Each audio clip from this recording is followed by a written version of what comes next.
Namaskar. Welcome to Camp Shiksha. This particular question is from IIT Advanced 2015 paper and the question is from the section called isomerism. जहाँ पे आप optical isomerism पढ़ते हो, optical isomerism का question है। कह रहा है total number of stereo isomers कितने होंगे इस पर्टिकुलर कॉम्प्लेक्स के। ये जो आपको सामने स्ट्रक्चर है इसके स्टीरियो आइसोमर्स कितने होंगे।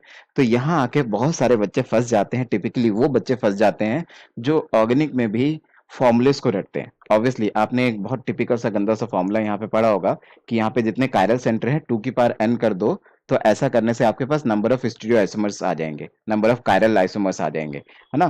तो अगर आप ध्यान से देखो तो यहाँ पे कितने कायरल सेंटर है, एक तो ये कायरल सेंटर है, एक ये कायरल सेंटर है, तो इसके हिसाब से 2 की पावर n करोगे तो 4 आंसर आ जाना चाहिए, है ना जी। वो हम कैसे बोलते थे, वैसे बोलते थे कि हो सकता है ऐसा हो कि दोनों आर हो जाए, हो सकता है ऐसा हो दोनों एस हो जाए, हो सकता है ये आर हो जाए ये एस हो जाए, हो सकता है ये एस हो जाए ये आर हो जाए। ऐसा करने पे आपके पास क्या है, ऐसा करने पे आपके पास 4 पॉसिबिलिटी आती थी, लेकिन ये गलत है।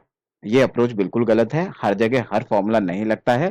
इसलिए आपको छोटी-छोटी बातें, माइन्यूट माइन्यूट सी बातें पता होनी चाहिए। आपको डीप थ्योरी पता होनी चाहिए। ध्यान से सुनना जरा कहानी। कहानी ये है कि ये कायरल सेंटर तो है, ये तो बिल्कुल सही बात है।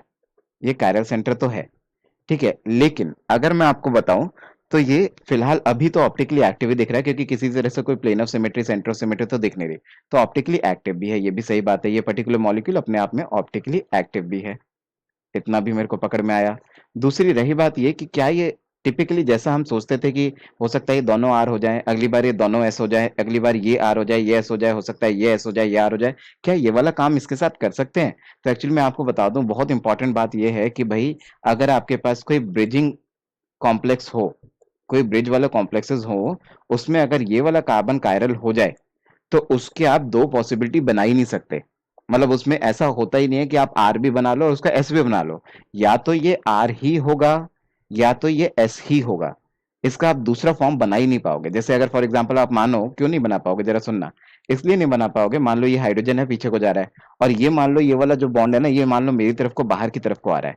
तो क्या आप इसका दूसरा फॉर्म बना सकते हो कि ये रिंग ऐसी की ऐसी ही रहे, और आप मेरे से ये कहो कि सर ये वाला जो बॉन्ड है ना वो तो चला गया पीछे को और हाइड्रोजन आ गया आगे को, और ये यहां से अभी भी कनेक्टेड है ऐसे। तो ये बहुत टिपिकल सा, बहुत अजीब सा हो गया। ऐसा होता ही नहीं है। ऐसे कैसे होगा कि ये ऐसे जाके पीछे की तरफ से जाके इससे बॉन्ड बना रहा है। तो ये इम्पॉसिबल सा टास्क है। कभी भी ब्रिजिंग वाले कार्बन को आप दो तरीके से एग्जिस्ट करवा ही नहीं सकते। वो जैसे ऑलरेडी एग्जिस्ट फॉर्म में आपको दिया गया है, सिर्फ वही एक फॉर्म एग्जिस्ट करेगी, उसकी दूसरी फॉर्म एग्जिस्ट ही नहीं करेगी। इस वजह से अगर मैं आपको बताऊं तो इस ये फिक्स है, ये दो अलग फॉर्म में एग्जिस्ट कर ही नहीं सकता। जो हम बोलते हैं ये आर भी हो सकता है ये एस भी हो सकता है, ऐसा नहीं है। या तो ये आर ही होगा या एस ही होगा, और ये फिक्स है। सिमिलरली ये भी अगर कायरल कार्बन है तो ये भी फिक्स है। इसके दो फॉर्म्स आप बना ही नहीं सकते। तो ये जो चार पॉसिबिलिटी हम टिपिकली लिखते हैं, ये वाला काम यहां नहीं करा सकते। ठीक है जी। तो क्या करा सकते हैं? तो क्या इसका आंसर जीरो है?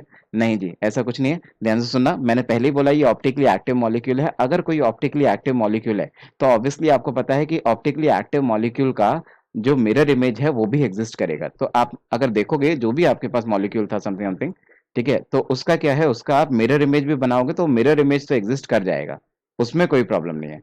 तो मिरर इमेज एग्जिस्ट कर जाएगा, मिरर इमेज में कोई प्रॉब्लम नहीं है, जिसकी वजह से आपके पास टिपिकली ये दो मॉलिक्यूल्स बन जाएंगे, दो स्टीरियो आइसोमर्स बन जाएंगे। आप ये नहीं कर सकते कि आप मेरे से यहाँ से कहो कि यहाँ से अलग अलग पॉसिबिलिटी हो सकती है, ये वाला आर भी बन सकता है, ऐसे भी बन सकता है, ये डार्क पे भी जा सकता है, अगले एग्जाम्पल में डॉट पे भी जा सकता है, किसी एग्जाम्पल में डॉट पे चला जाए, किसी एग्जाम्पल में कार्बन डार्क पे आ जाए। वो नहीं हो सकता।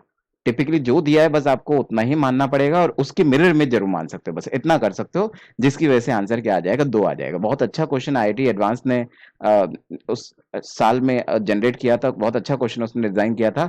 ऐसे क्वेश्चंस आने भी चाहिए, और बच्चों को भी ऐसे क्वेश्चन आने चाहिए। मतलब आईआईटी में तो ऑब्वियसली ऐसे क्वेश्चन आने ही चाहिए, लेकिन बच्चों को भी ऐसे क्वेश्चन क्रैक करने आने चाहिए। इस लेवल पे आपको चीजें पढ़ी होनी चाहिए। ठीक है जी। तो answer for this question must be okay. So I hope I help you. Please subscribe Cam शिक्षा।